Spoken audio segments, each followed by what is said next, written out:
Hello and welcome to the One Take Show, a podcast where we celebrate incredible conversation with some phenomenal people. In this episode, we are in conversation with Dr. Kalpana Gopalan. Dr. Gopalan has been serving in the Indian Administrative Services for 33 years now. She is the Additional Chief Secretary for Department of Youth Empowerment and Sports for the Government of Karnataka.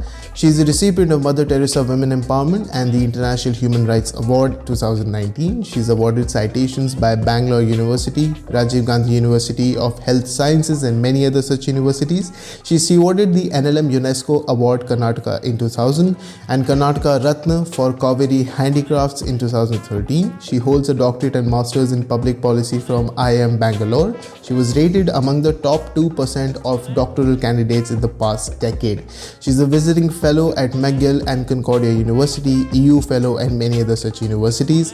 She is trained in Harvard and Chicago University and London School of Economics. She presents papers on international and national forums. She has published 3 books and many journal articles and delivered over 250 talks on public and social policies. Dr. Gopalan also associates as the visiting faculty and fellow for National Institute of Urban Affairs, Institute of Social and Economic Changes and many other such universities. She is the advisor to Bangalore City Corporation, Grant Thornton, AIM School of Business, Mahatma Gandhi Kashi Vidyapith and Presidency University. Finally, she is a volunteer and advisor to Akshay Patra Foundation, Youth on the Move NGO, Asia Entrepreneurship, Bangalore Women Forum, Her Initiative and World Congress on Women. She is perhaps the most decorated guest that I have ever had the opportunity to speak to. And in this episode, we are going to talk about entrepreneurial culture for youth, especially in the times of pandemic. A very heavy episode based on education, based on wisdom, based on experiences. If you like this episode, which I'm sure you will, please do remember to like, share and subscribe to the channel. If you have any suggestions or feedbacks, write them down in the comment section. I would love to read them. Hence, ladies and gentlemen, without further ado, let's jump right in.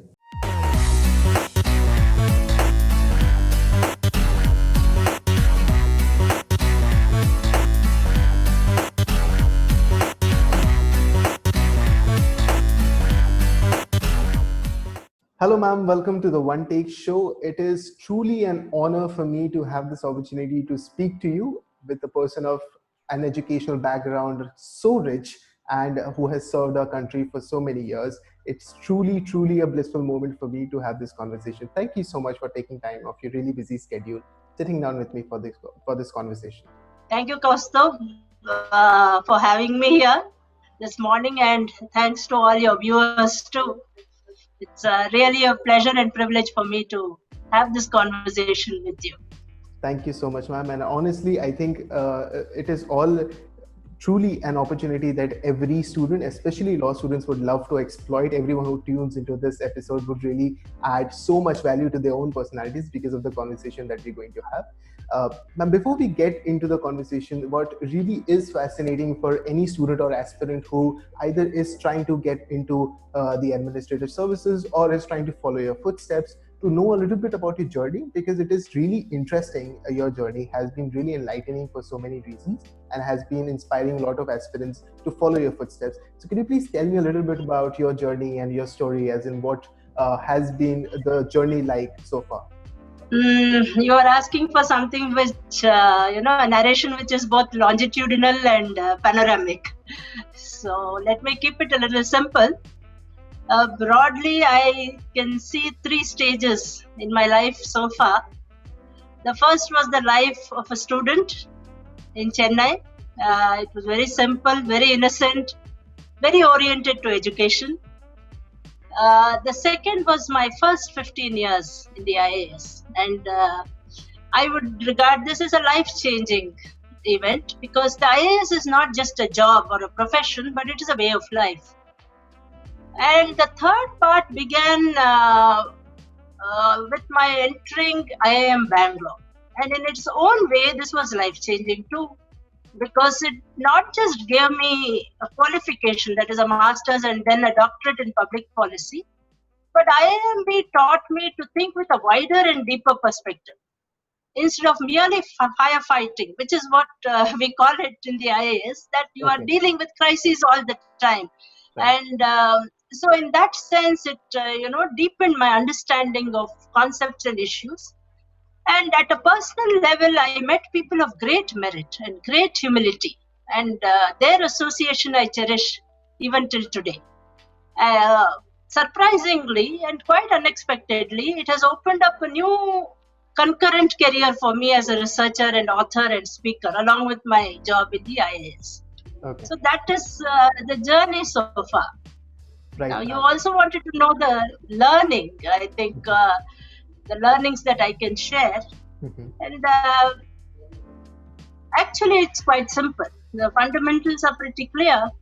One is know yourself and what you want from life. And two, have faith in the universe and in serendipity. And let me give you an example from my own life experience.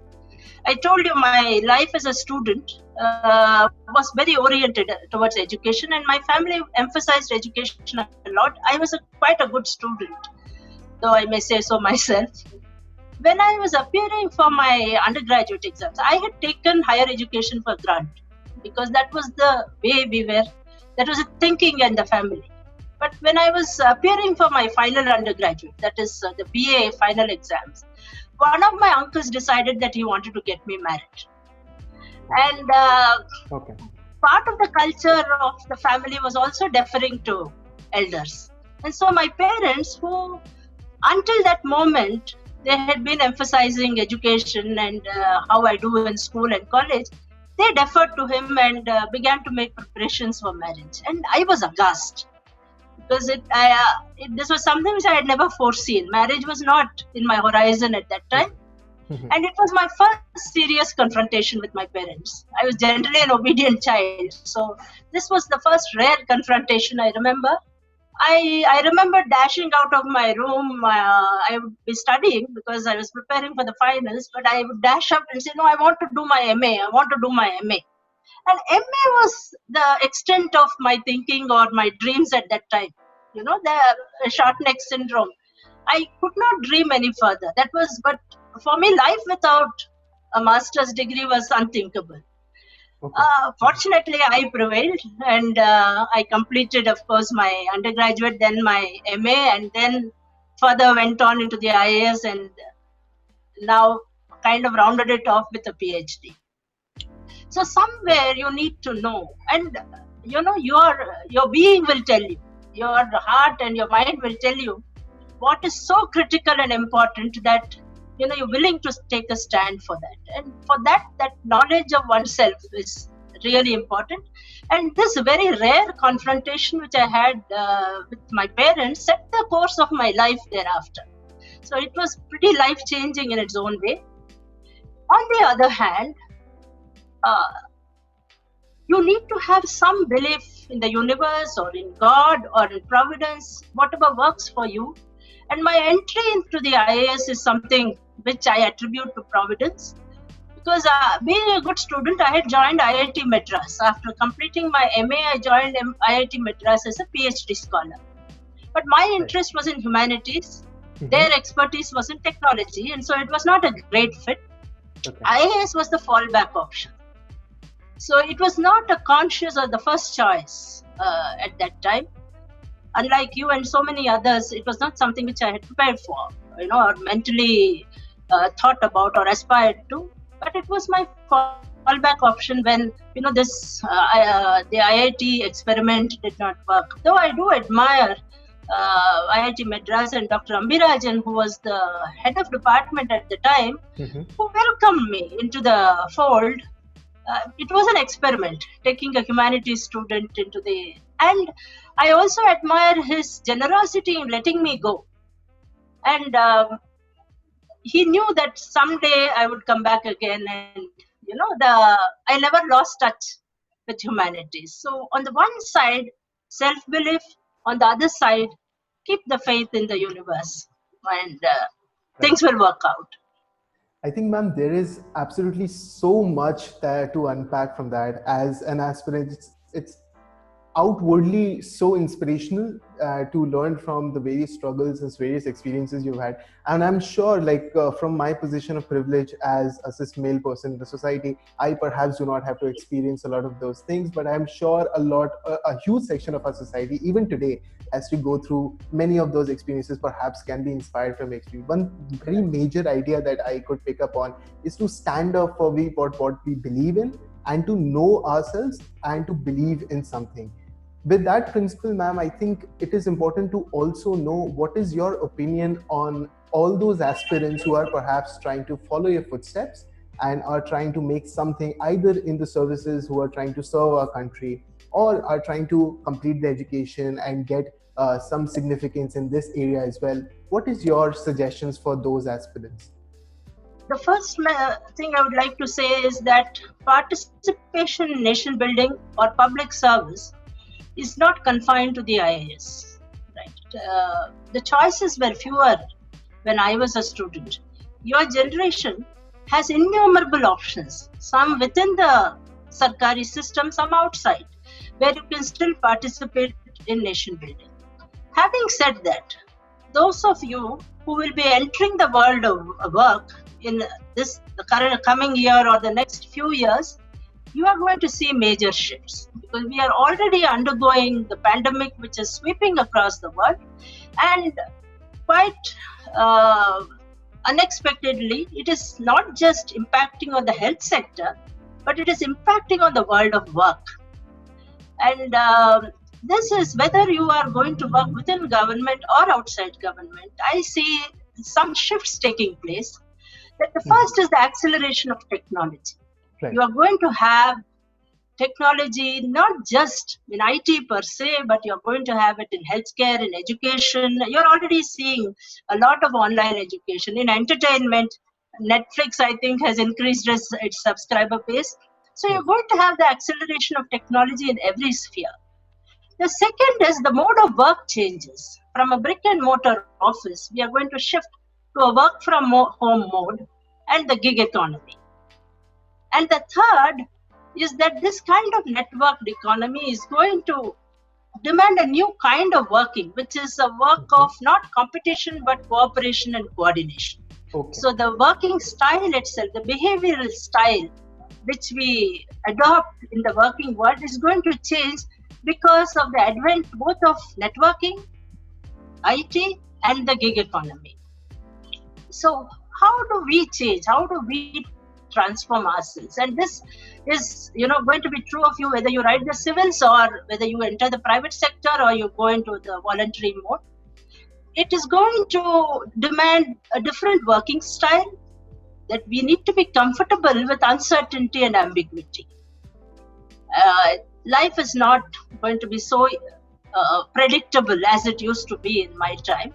Change did happen even when I entered my career. We brought in 1987 was the year when I entered the IAS, and the Panchayati Raj legislation was launched in Karnataka that very year. We also had in 1991 the balance of payments crisis and the LPG reforms, liberalization, privatization, globalization. Change happened, but change happened more gradually. So we had little time to adjust to it.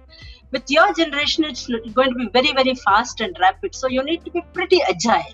So that comfort with uncertainty and ambiguity is important. Second, in a gig economy, you need to be a continuous learner. You need to keep updating yourself with the latest. Your expertise needs to be top of the line. And you can't wait. You can't have this, study, work, retire mode, which is what we are used to in the working world. Now it's going to be learn and do at the same time, and work for as long as you can and as long as you wish to. There's no formal retirement. You're not going to be kicked out of active service at the age of 60. If you are good enough, then you will be in demand for a long time. And thirdly, because of the need for cooperation and collaboration, you become responsible for society around you. Because unless you are able to build up a team, let us think of a doctor, for example, a surgeon.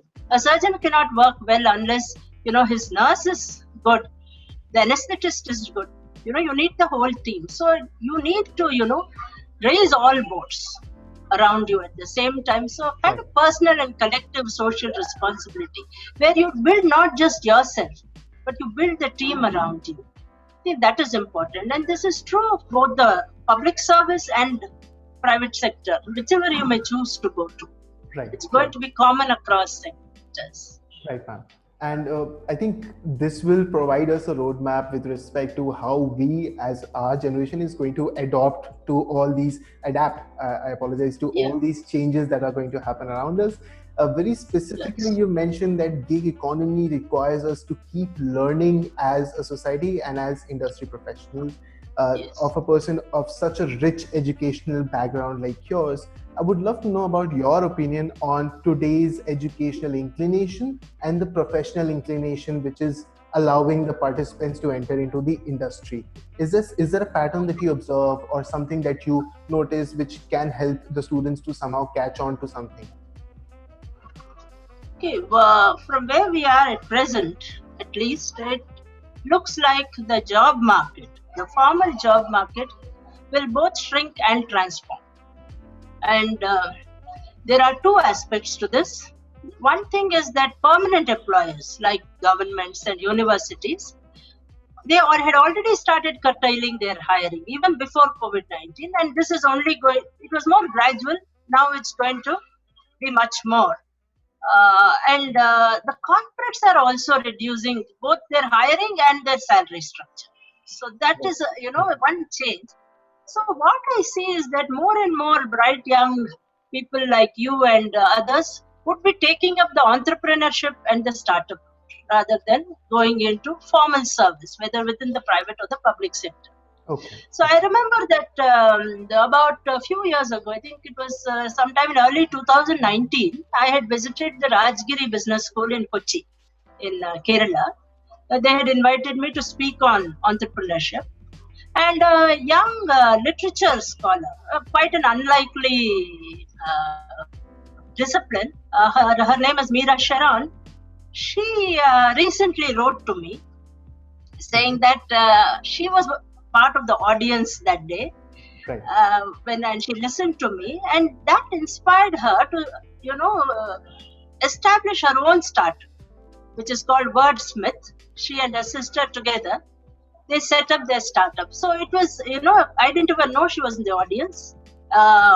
It was just a chance thing, but it was so fulfilling for me that, it really made a difference. It motivated her. And I feel that, we will go this way, that people like you will identify the needs in society. Think of Swiggy, for example, or Zomato. They identified that little bit of that need which had not been fulfilled. We did have parcel service and all, but this was very specific, home delivery with, the whole thing, the whole system put in place, evolving technologistical solutions, which is very new, which comes with the tech savvy of your generation, evoking latent demand. That requires some perception and establishing new markets. So I think that's the way we are going to go. And largely, I see this happening in the startup and entrepreneurship area. There is a lot of latent demand. Life can be made much more convenient for all of us. And, I think that is the market, the hidden market, so to say, which you are going to explore and probably raise the demand.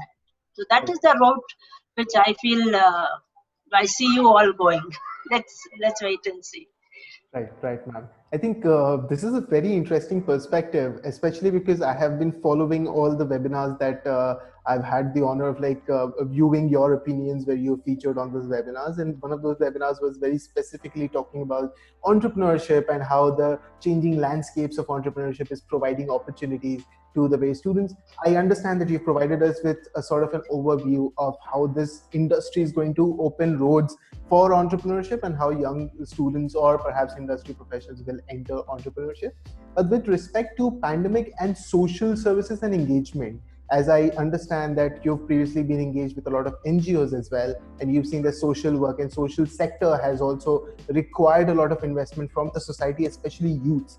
How do you see, is there an interplay between entrepreneurial ventures and social interface, or any such possibilities opening because of pandemic, and how we should motivate ourselves to perhaps look into that direction? Here again, I see two things happening. See, I again wish to emphasize what I had said in the beginning, that public service and participation in nation building does not mean only working for government. There are a host of avenues.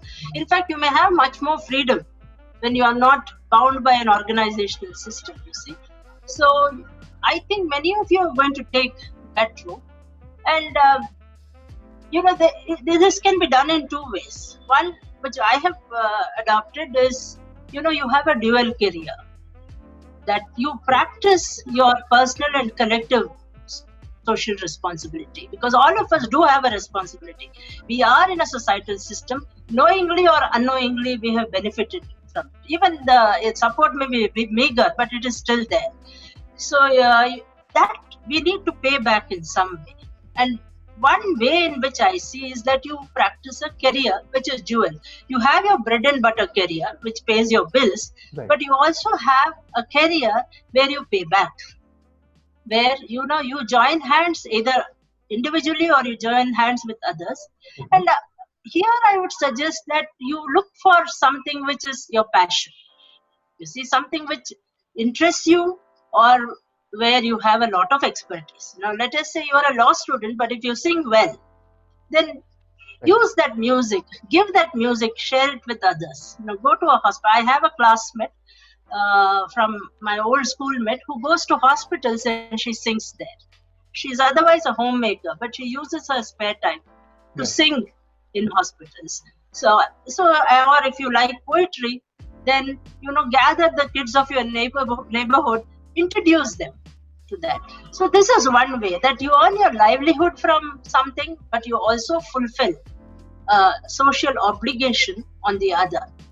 If there is another way where you can keep both the service and the livelihood together, you will do by identifying niche markets. You do act as an aggregator. Let us say we used to do this, of course. This is a known program. When I was a young officer, we used to have a program called Dwakra, which is a development of women in rural areas, where we used to form groups of women who would be, who would do some handicrafts. Let us say they do paper plates or leaf plates, or they would do some embroidery and use that and create a marketing linkage for them where they can sell that product. This later on, of course, morphed into the self-help groups. So you can use something like that. See, I used to be managing director of Cauvery Handicrafts. Cauvery Handicrafts is the Handicrafts Corporation of Karnataka.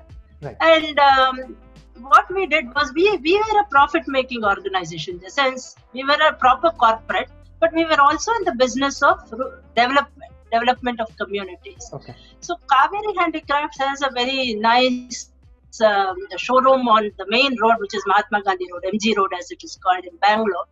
We had a large space outside the showroom, which was pedestrians used to pass, but it was very wide. We had the building was structured in that way. So we said that okay, we earn a profit there, what we sell within the showroom. But this space outside the showroom, we gave it free of charge for handicrafts artisans who were not, able to come within the formal system, because we have so many other conditions, we couldn't absorb them. So this space was given to them free of charge. So Chennapatna toys used to be displayed there, and week after week we used to rotate, and we used to have women, Lambani women, who did that beautiful mirrorwork embroidery. Okay. They were given this space, and it was a huge hit, So, and we had more customers because people would stop at the pavement to see this, and then they used to come. So it was like win-win. So you can do a similar, have an online marketplace, but the thing is to do is that your back-ending should be very, very strong. Right. That all the logistical work, the aggregation which you do, that you need to put a proper system in place. So there are any number of ways where you fulfill your collective responsibility or your personal social responsibility, and at the same time, you either share or you earn a livelihood out of this. And I am sure that I interact quite closely with the youth, because my department is called Youth Empowerment, and I would say that they empower me and they energize me with their brightness and pragmatism and idealism. Right, ma'am. I think it is extremely inspirational, also opens up a lot of opportunity. I have not been perhaps thinking in this direction for a very, very long time. And at least through this episode, including me, a lot of very enthusiastic students who are inclined towards this direction would perhaps start thinking, and various new steps, new endeavors, new entrepreneurial ventures will stem out of it. I am really grateful for especially this segment of the conversation. Before we wrap this conversation up, I just have a last question for you with respect to the overall impact of this pandemic on the industry, and overall generic view of like what opinion do you have, as in how is overall the transformation happening and what is the adaptability that is going to happen? See, as of now, things are still dark, isn't it? That we have not completely come out. But there are some silver linings to that cloud. And one thing which take my own sphere for where I work, sports has been quite badly affected. Yes. But it has also taught us that, all our attention used to be on sports and tournaments, events per se. But now we have shifted our mode from, events to fitness. And we did a nice little program called Namma Mane Nanna Surakshe, My Home, My Safety, where many of the sports persons, sports stars who were otherwise, they are very busy. This was during the lockdown. They all came together. We had about 30 participants, including Venkatesh Prasad, Sunil Joshi, and they shared their own experience in the lockdown and how they were keeping themselves fit. So there is that little change where instead of only an event focus, we are focusing on the core, which is fitness, which is really more important. Similarly, let us take a tournament. When you don't have, an audience to clap for you, where do you find your drive? You find your drive from within, isn't it? So that it has taught, because stars depend on that audience clapping. But now they are forced, even where we do hold events, there is no audience to energize them. They are finding that drive from within. There is this thing that sports thrives on competition. It is a competition-based discipline, so to say. But today it is, persistence, patience, that has taken. So there are other aspects which sports persons themselves need to nurture. Now, if you take industry as a whole, let me shift from sports to a more conventional industry. A brick and mortar office, an organization which we are so used to working in, and now people are singing, kind of eulogies to that, but it was not a uniformly nurturing space. So let us understand that there was so much. We are used. Anyone who has worked in any setting knows that there's so much office politics, there's nepotism, partiality, all these things do happen.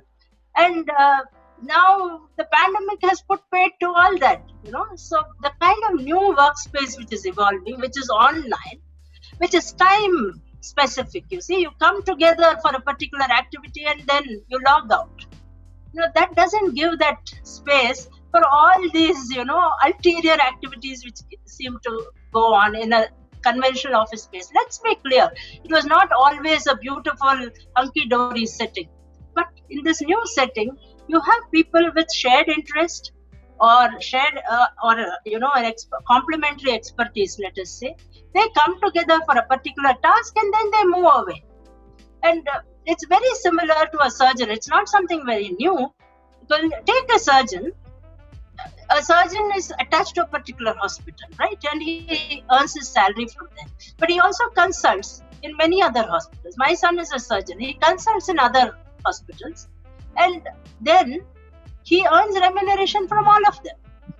And he builds up teams in all these various spaces where he works. So it gives him a certain kind of flexibility, and he is able to enrich his expertise from his experience from different work locations. Right. That is going to happen to all of us because we need to get used to the word of freelance.